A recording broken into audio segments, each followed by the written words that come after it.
Você sabe por que a sua sorte some?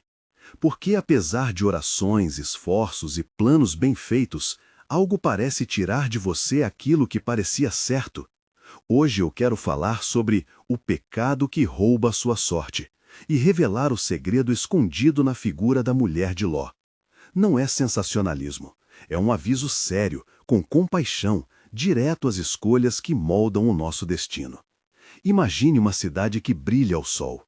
Ruas largas, lojas com tecidos finos, bancas cheias de especiarias que perfumam o ar, mosaicos reluzentes nas portas das casas, convidados que chegam em sandálias limpas, taças que se tocam ao entardecer. À luz, tudo é festa. À vista, prosperidade. Sodoma e Gomorra, na narrativa bíblica, ostentavam um esplendor que atraía olhares e cobiça. Mas a pergunta que precisamos fazer é, por trás do verniz, o que batia no coração daquele lugar? Se essa palavra toca você, comente, quero mudar, fique comigo até o fim. Por trás do brilho havia algo letal.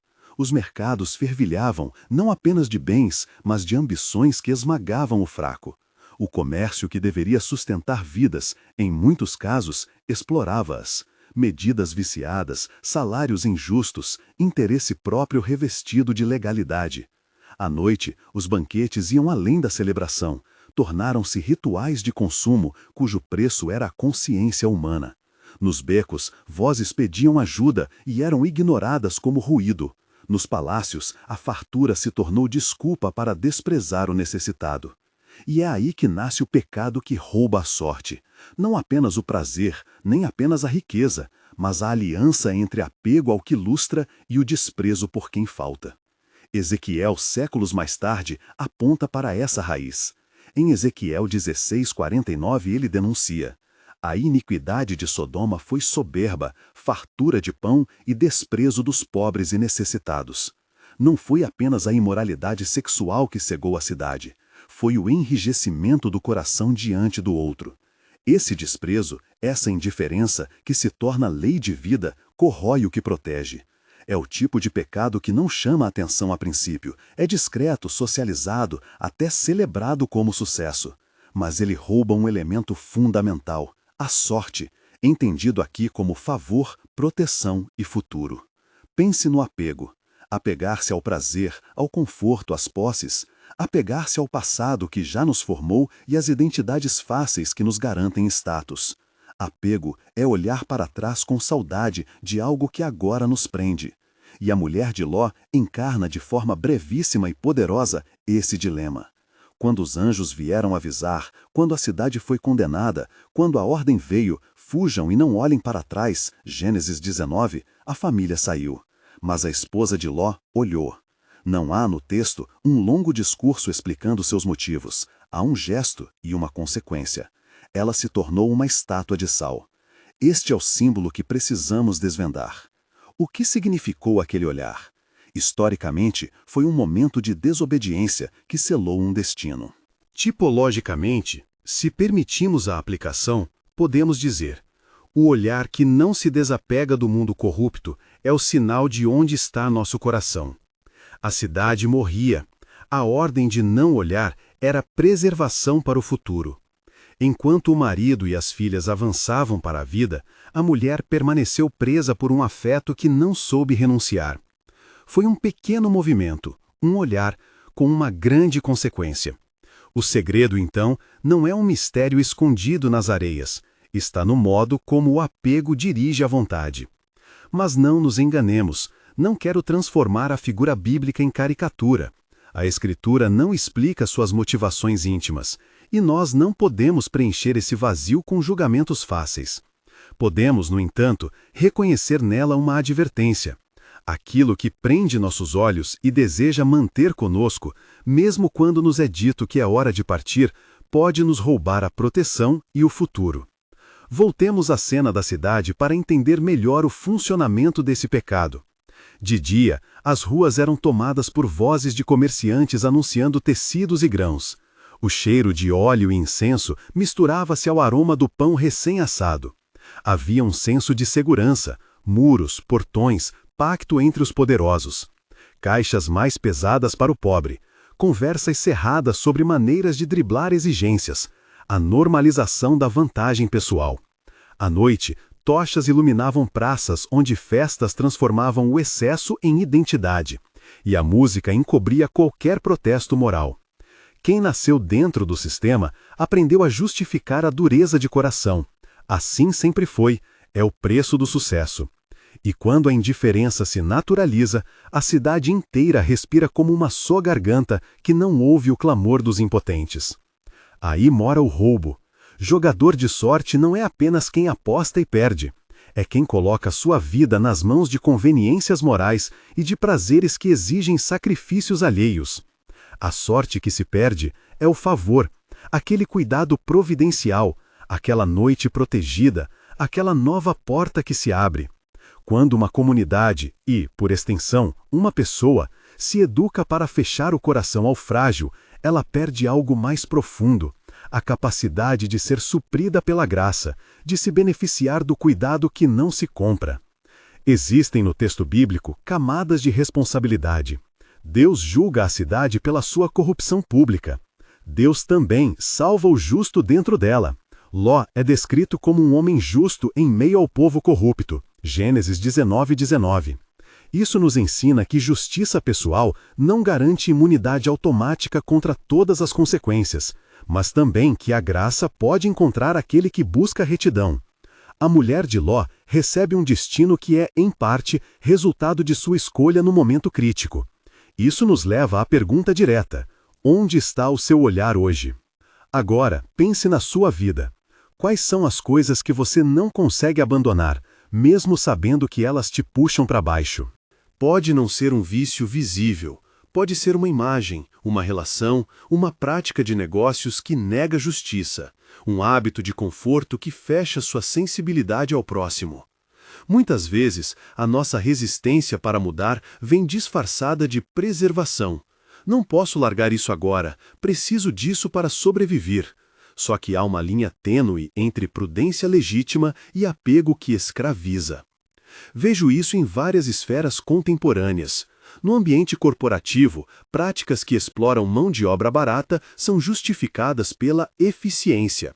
Na vida social, a exposição de conquistas nas redes sociais transforma a aparência em prioridade, criando um culto ao brilho que esquece o preço pago por outros. Na esfera pessoal, relações tóxicas permanecem porque o conforto da companhia parece mais valioso do que a liberdade. Em cada caso, há um pequeno olhar que retorna ao que nos prende, uma recusa em deixar o que está morto para trás. E quando colecionamos esses olhares, começamos a construir um esqueleto de escolhas que nos faz vulneráveis ao juízo, não necessariamente um juízo espetacular, mas a perda gradual de favor, de paz, de oportunidade. Não estou sugerindo que todo sofrimento é consequência direta de pecado pessoal. A Escritura reconhece mistérios e realidades onde o justo sofre por razões que fogem ao entendimento humano. Mas há um padrão, há pecados sociais e pessoais que tornam um povo e um indivíduo vulneráveis. Orgulho e indiferença configuram esse padrão como uma arquitetura moral que inevitavelmente ruirá. E quando ruímos, a chance de recomeçar livremente se estreita. Como então reverter essa tendência? Como evitar que olhar e apego roubem nossa sorte? Primeiro, entender que arrependimento é mais do que sentimento, é prática. Arrependimento implica virar o rosto, andar para frente, reordenar prioridades. Não basta dizer me arrependo enquanto se mantém intacto o modo de vida que gerou o mal. Arrependimento verdadeiro muda rotina, fala e decisão. Segunda prática, cultivar compaixão ativa. A Bíblia não trata compaixão como emoção efêmera, é um verbo, uma série de atos. Afastar-se da indiferença significa, no concreto, ouvir quem reclama, ajustar políticas e práticas que exploram, dividir recursos, abrir portas. Em casa, pode ser compartilhar tempo e atenção. No trabalho, é zelar por colegas. Na igreja, é procurar o marginalizado. Pequenos gestos cimentam um estilo de vida que protege. Terceiro, reavaliar prioridades financeiras e culturais. O apego ao conforto costuma se manifestar em decisões econômicas que priorizam status em vez de solidariedade. Reavaliar significa orçar com generosidade, ser transparente e justo nas negociações, preferir práticas que promovam dignidade humana. Aqui não prometo prosperidade material, prometo que a vida se alinha com princípios que honram a Deus e o próximo. E quando isso acontece, a tranquilidade de consciência, ainda que não seja lucro, produz sorte em termos de paz, reputação e futuro sustentável. Quarto, vigiar o olhar. O gesto que condenou a esposa de Ló foi um olhar. Olhar é a porta da alma. Hoje, nossos olhos são bombardeados por imagens que seduzem, consumo, sensualidade, mentira de satisfação instantânea. Vigiar o olhar é estabelecer filtros, limitar a exposição a estímulos que alimentam cobiça, treinar a mente a ver pessoas como imagem de Deus, não como objetos. Práticas espirituais simples ajudam: jejum de telas, leitura das escrituras, momentos de silêncio para reencontrar o que verdadeiramente importa. Quinto, alegria por meio do desprendimento. Desapegar não é empobrecer, é libertar espaço para o novo que Deus pode trazer. Quando renunciamos ao excessivo, abrimos a mão para coisas mais duradouras, relacionamentos restaurados, reputação íntegra, paz interior. Desprendimento é uma decisão estratégica para proteger a sorte que importa. Permita que eu traga 3 exemplos concretos de situações modernas, sem acusar grupos, apenas para ilustrar como o mesmo pecado age hoje. 1. O empresário que fecha os olhos para práticas injustas em sua cadeia de produção porque o lucro convence. Ele perde sorte quando suas relações públicas desmoronam, quando o mercado detecta a falta de ética. Sua sorte sumiu porque o favor social evaporou. Se houver um processo de mudança honesta, restauração é possível, mas depende de renunciar aos métodos antigos. 2. A família que prioriza a aparência nas redes sociais, festas, viagens, carros, enquanto nega comunhão e cuidado entre si. O olhar fixado na imagem social rouba a sorte emocional, gera filhos desconectados, relações superficiais e um vazio que não se cura com curtidas. A saída é aprender a investir presença, não apenas espetáculo. 3. A comunidade religiosa que celebra prosperidade estética e ignora a miséria local. Gasta-se em estruturas que impressionam, mas não em programas que resgatam vidas. A sorte de uma comunidade não está em seus prédios, mas na sua capacidade de ser meio de paz e justiça.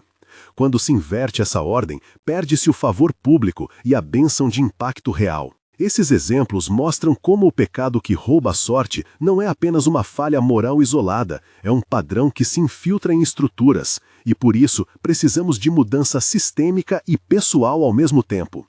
Mas o que dizer do juízo? Quando lemos sobre fogo e enxofre, sobre cidades que foram destruídas, sentimos-nos sacudidos. O juízo bíblico é sério. Não é vingança gratuita, é resposta ao endurecimento do coração que se recusa à graça. No entanto, ao mesmo tempo em que Deus executa juízo, ele também convida ao arrependimento. Ló foi arrancado da cidade, ele escapou porque havia uma porta para fora. A esposa de Ló olha para trás. Seu gesto simboliza recusa em seguir a liberdade que lhe fora oferecida. A graça esteve lá, a perda veio pela escolha. Isso deve nos alertar. A oportunidade de partir para o que é bom pode ser perdida se nos prendermos ao que nos destrói. Se você sente uma ponta de culpa ao ouvir isso, não permita que o sentimento te paralise. Use-o como alavanca. A boa notícia não é que você é perfeito, é que mudança é possível. O Evangelho chama para arrependimento e ação. Se há um padrão de indiferença em sua vida, comece pequeno. Escolha uma semana de atenção plena aos necessitados. Reveja contratos e práticas de trabalho. Envolva-se em uma ação comunitária. Se o problema é olhar para o passado com saudade de pecados, permita-se desapegar. Escreva o nome daquilo que te prende e queime simbolicamente, não para mágica, mas como ato consciente de decisão.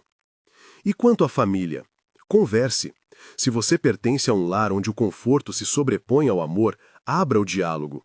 Reconheça feridas, peça perdão e proponha ações concretas. Menos consumo, mais presença. Para quem ocupa a posição de liderança, seja na empresa, igreja ou política, suas escolhas moldam padrões. Tome medidas que protejam a dignidade humana e reavaliem incentivos que promovem indiferença. Tempo de silêncio. Há momentos no texto em que a música para e só ouvimos o sopro do que restou. É nessa pausa que a decisão acontece. Entre o olhar e a estátua de sal, há um segundo em que a vida se decide. Na nossa prática diária, esses segundos são os instantes em que escolheremos ouvir o clamor do outro ou atender ao próprio prazer. Aprenda a esticar esses instantes, criando um hábito. Antes de dizer sim a algo que te dá comodidade, pergunte: esse sim compromete alguém? Essa pergunta, simples, funciona como freio contra o roubo da sorte. Tem ainda uma dimensão coletiva. Cidades, igrejas, empresas e nações repetem padrões. A memória de Sodoma não é apenas uma história antiga. É um arquétipo de sociedade que prioriza o eu em detrimento do outro. Quando grupos deixam de cuidar dos pobres, quando normalizam exploração, quando cultivam festa enquanto negam justiça, a sorte coletiva se esvai e as consequências atingem a todos.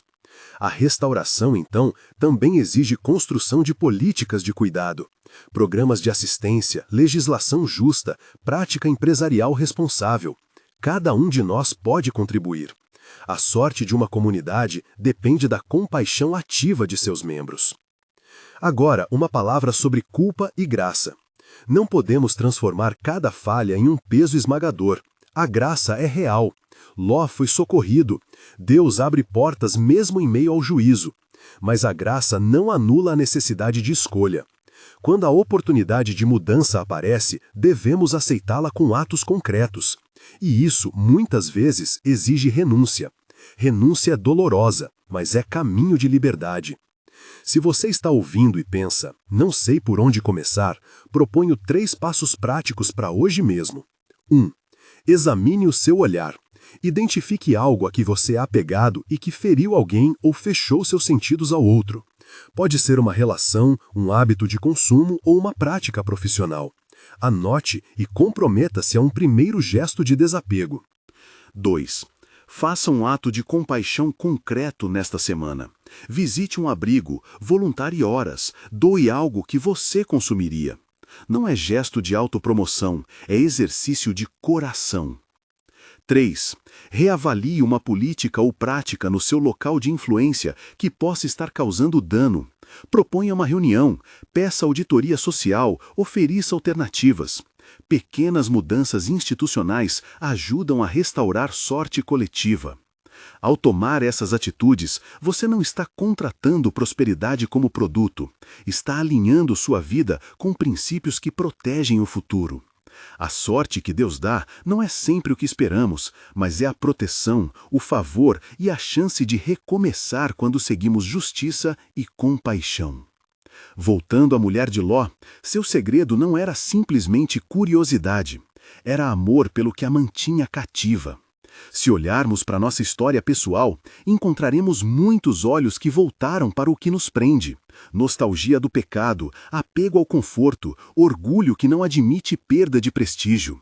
O que roubou a sorte dela foi a recusa em deixar algo que a mantinha ligada àquilo que morria. E a lição para você e para mim é clara: desapegue antes que o apego determine seu destino. Antes de encerrar, quero reafirmar algo essencial. A mensagem aqui não é acusação, mas chamado. A exortação é feita com compaixão. Há caminho de volta. A graça socorre. Mas é preciso escolher virar o rosto e andar. O silêncio que segue a catástrofe bíblica nos convida à escuta. Ouça, há pessoas que sofrem por causa de nossas escolhas. Há oportunidades de ser instrumento de restauração. Não espere que o juízo coletivo nos atinja para agir. Se você decidiu mudar hoje, curta e siga o canal para mais mensagens que fortalecem a fé. Compartilhe esta palavra com alguém que precisa ouvir um alerta e um convite à ação. Que fique uma imagem. Não permita que um olhar decida o seu destino. Vigie seu coração, pratique compaixão, renuncie ao que prende e caminhe em direção àquilo que preserva sua sorte. Não uma sorte de dinheiro fácil, mas o favor que vem de uma vida alinhada com justiça, amor e humildade. Não deixe que o pecado do apego roube seu futuro.